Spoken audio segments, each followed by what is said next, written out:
സമാധാനിപ്പിക്കുകയാണ്. കരയല്ലേ കരയല്ലേ കണ്ണുനീരു ചൊരിയല്ലേ, കരഞ്ഞിട്ട് ഫലം മോനേ, ജീവിതം നഷ്ടപ്പെട്ട വ്യസനത്താൽ ഞാനും എത്ര കരയണം മോനെ നിന്നെ പോലെ, കരയണം മോനെ നിന്നെ പോലെ. കരയല്ലേ കരയല്ലേ കണ്ണുനീരു ചൊരിയല്ലേ, കരഞ്ഞിട്ടെന്താണു ഫലം മോനെ, എന്റെ ജീവിതം നഷ്ടപ്പെട്ട വ്യസനത്താൽ ഞാനും എത്ര കരയണം മോനെ നിന്നെ പോലെ, കരയണം മോനെ നിന്നെ പോലെ. കമ്പനി വണ്ടിയിൽ അവനെ അവർ റൂമിലെത്തിച്ചു. ജോലിയും കഴിഞ്ഞ് രാത്രി റൂമിലെത്തിയ കൂട്ടുകാരൻ അവനോട് ചോദിച്ചു,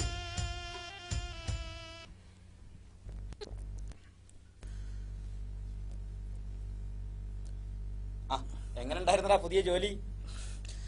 ഒറ്റ ദിവസം കൊണ്ട് എനിക്ക് മടുത്തു. എനിക്കിപ്പോ നാട്ടിൽ പോണം. എന്ത്? എനിക്കിപ്പോ നാട്ടിൽ പോണം. എടാ അതിന് മാത്രം ഇപ്പൊ എന്താ ഉണ്ടായേ? ഓരോരോ ടെൻഷൻ മാറാനാ ജോലി കഴിഞ്ഞ് റൂമിൽ വരുന്നത്. അപ്പോഴാ ഇങ്ങനെ ഓരോ ടെൻഷൻ. അതൊന്നും എനിക്ക് പറയണ്ട. എനിക്കിപ്പോ നാട്ടിൽ പോണം. ഇല്ലെങ്കിൽ ഞാനിവിടെ കിടന്ന് മരിക്കും.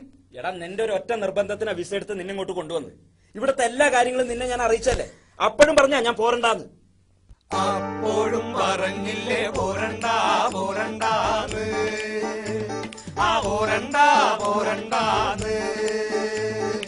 അപ്പോഴും പറഞ്ഞില്ലേ പോരണ്ടാ പോരണ്ടാന്ന്, പോരണ്ടാ പോരണ്ടാന്ന്.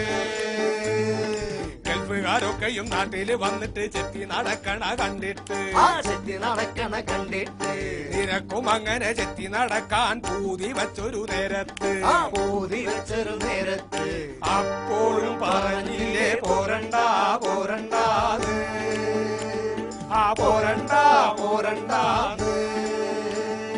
പഠിപ്പൊന്നും ഇല്ലാതെ ഓടി വന്നിട്ട് കാര്യമൊന്നും ഇല്ലെന്ന്, കാര്യമൊന്നും ഇല്ലെന്ന്.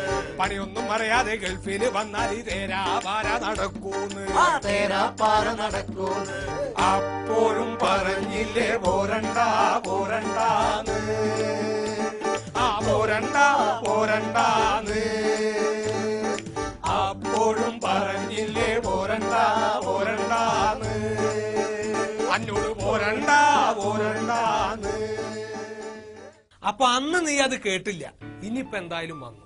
ഇനി ഇവിടുത്തെ കാര്യങ്ങളൊക്കെ ആയിട്ട് പൊരുത്തപ്പെട്ട് അങ്ങോട്ട് പോവാൻ നോക്ക്. ഈ എന്താ വിചാരിച്ച് അനക്ക് മാത്രം ബുദ്ധിമുട്ടുള്ളൂന്നാ? ഇവിടെ പുറത്തൊന്ന് ഇറങ്ങി അന്വേഷിച്ച് നോക്കണോ? അപ്പ അറിയാ കാര്യങ്ങള്. വാ നമുക്കൊന്ന് പുറത്തേക്ക് പോവാ. അങ്ങനെ നമ്മുടെ കൂട്ടുകാരൻ നമ്മുടെ നായകനെ കൊണ്ട് പുറത്തേക്ക് പോയി. ഇതാ പോകുന്ന ഒരാള്. ആളെ കുട്ടി വിളിക്കുക, മാഷേ ഒന്നിവിടെ വന്നേ. അല്ല, ഞങ്ങൾ ഈ ഗൾഫിലെ ആളുകളുടെ വിശേഷങ്ങളൊക്കെ ഒന്ന് അറിയാൻ വേണ്ടിട്ട് വന്നതാ. നിങ്ങൾ ഇവിടെ വന്നിട്ട് വർഷത്തിലായി? ഞാൻ കാലം കുറേയായി. അയാൾ പറഞ്ഞു. അല്ല എന്നിട്ട് വല്ലതും സമ്പാദിച്ചോ? ഞാനോ സമ്പാദിക്കേ? ആ കാര്യം പറയാതിരിക്കേ ഭേദം. എന്താന്ന് കേക്കണോ നിങ്ങക്ക്? ദുരിതമെന്തെന്നറിഞ്ഞു ഞാൻ ഇവിടെ വന്ന നാട് തൊട്ട്, എത്ര ജോലികൾ ചെയ്തിട്ടും ഒരു ഗതിയുമില്ല. അയ്യോ എനിക്കു നാട്ടിൽ പോകാനൊത്തില്ല, അയ്യോ എനിക്കു നാട്ടിൽ പോകാനൊത്തില്ല. സ്നേഹമുള്ള സ്പോൺസറോട് നാട്ടിൽ പോകാൻ ആശ വെച്ച് എത്ര ചോദിച്ചിട്ടും മറുപടി ലീവ് തന്നില്ല. അയ്യോ എനിക്കൊരു റിയാലും തന്നില്ല, അയ്യോ എനിക്കൊരു റിയാലും തന്നില്ല. അങ്ങനെ ഒരാളുടെ അനുഭവം കേട്ടപ്പോ തന്നെ നമ്മുടെ നായകന് ഏതാണ്ടൊക്കെ പിടുത്തം കിട്ടി. പിന്നെയും ആളുകൾ കിടക്കല്ലേ, അന്വേഷണം തുടരുകയാണ്. കണ്ടോ, ഇനി വീരാൻക്ക് വരുന്നുണ്ട്. വീരാൻഖാനെ കൂടി ഒന്ന് പരിചയപ്പെടുത്താം. അസ്സലാമലൈക്കും. അലൈക്കും സലാം. കൈഫാലക് സെയിം. ഇക്ക എന്തൊക്കെയുണ്ട് വിശേഷം? എന്ത് വിശേഷം? നമ്മളാ ഹോട്ടൽ നടത്തുന്ന കാരണം അറബിയും കുട്ടികളും സുഖമായിട്ട് കഴിയുന്നു. എന്താ? അറബി മാസം വാടക വാങ്ങിക്കുന്നു. കുട്ടികൾ തോന്നുമ്പോ വന്ന് ഭക്ഷണം കഴിച്ചു പോണു. അല്ല അല്ലേക്കാ കഴിഞ്ഞ പ്രാവശ്യം കണ്ടപ്പോ നാട്ടില് വീട് പണിയുടെ കാര്യം പറഞ്ഞിരുന്നില്ല. എങ്ങനെ വീട് പണിയൊക്കെ കഴിഞ്ഞാ? പിന്നെ കടം വാങ്ങിയിട്ടാണെങ്കിലും നമ്മൾ ആ വീട് വെച്ച്. എന്നിട്ട് കടമൊക്കെ വീട്ടിയാ? കടം വീട്ടി വന്ന ഒരു നിവൃത്തില്ലാണ്ടായപ്പോ നമ്മൾ ആ വീട് വിറ്റ് കടം വീട്ടി. ഇപ്പൊ കട ഇല്ലട്ടോ. അപ്പൊ വീടോ? വീട് വിറ്റിട്ടല്ലേ നമ്മൾ കടം വീട്ടിയത്. സാരമില്ലക്കാ, ഒക്കെ നന്നാവും. ആ പ്രതീക്ഷയില 25 കൊല്ലായിട്ട് നമ്മൾ ഇവിടെ തന്നെ നിക്കണത്. നമ്മൾ അങ്ങോട്ട് പോട്ടെ. ശരി, അസ്സലാമു അലൈക്കും. കണ്ടോ, ഇതുപോലെ എത്ര എത്ര പേരാ ഈ ഗൾഫിൽ ജീവിക്കണെന്ന് അറിയോ? ഗൾഫിൽ കൊല്ലം കുറെ ആയിട്ടും ഒന്നും ഉണ്ടാക്കാൻ പറ്റാതെ വരണ്ട മനസ്സുമായിട്ട് കഴിയുന്ന എത്രയോ പ്രവാസികൾ. ജീവിതം അങ്ങോട്ട് ഉരുകി തീരാന്നറിഞ്ഞിട്ടും ഗൾഫ് ജീവിതത്തെ പ്രണയിച്ചിരിക്കുന്ന മനുഷ്യക്കോലങ്ങൾ. നാട്ടിലേക്ക് പോയാലും ഇനി എന്താ ചെയ്യാന്നുള്ള ചിന്താഭാരമായിട്ട് കഴിയാണ് പലരും. ഇവരുടെയൊക്കെ മനസ്സിന്റെ ഉള്ളിലുള്ള സ്ഥിതി എന്താണെന്ന് അറിയോ? നെഞ്ചിനുള്ളിൽ തീയാണ്, നാടു മുഴുവൻ കടമാണ്, നാട്ടിൽ ചെന്നാൽ എന്തു ചെയ്യും ഞാൻ സോദരാ.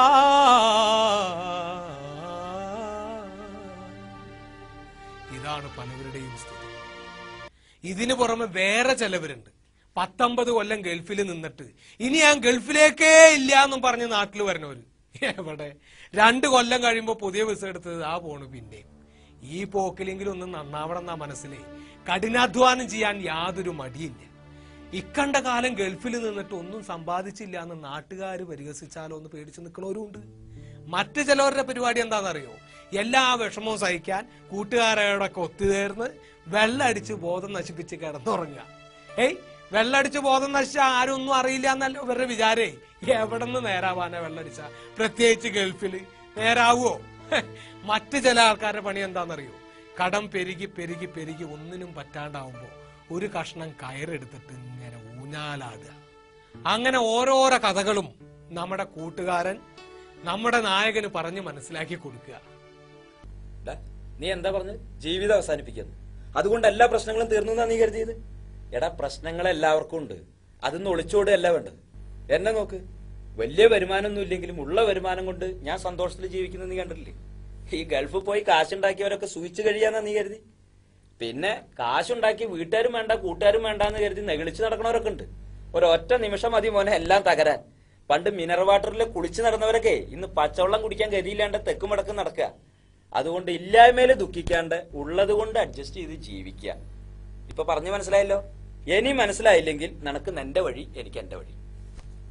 ക്ഷമിക്കടാ, ചില ദുർബല നിമിഷത്തില് ഹരിതാത്ത എന്തൊക്കെയോ പറഞ്ഞു. എനിക്ക് മാപ്പ് താടാ. കണ്ടില്ലേ, ഇങ്ങനെയൊക്കെയാണ് മിക്ക പ്രവാസികളുടെയും കഥ. ജീവിതം എന്ന് പറഞ്ഞ സുഖവും ദുഃഖമൊക്കെ കൂടിക്കലർന്നതാ. അല്ലാതെ എനിക്ക് മാത്രം എന്താ അങ്ങനെ കഷ്ടപ്പാടെന്നും പറഞ്ഞിരിക്കാതെ ദൈവ തമ്പുരാന്റെ കാരുണ്യത്തിൽ പ്രതീക്ഷ അർപ്പിച്ച് ജീവിതം അങ്ങോട്ട് മുന്നോട്ട് കൊണ്ടുപോവുക. അപ്പൊ തൽക്കാലം ഞാൻ വിട പറയാണ്. അസ്സലാമു അലൈക്കും.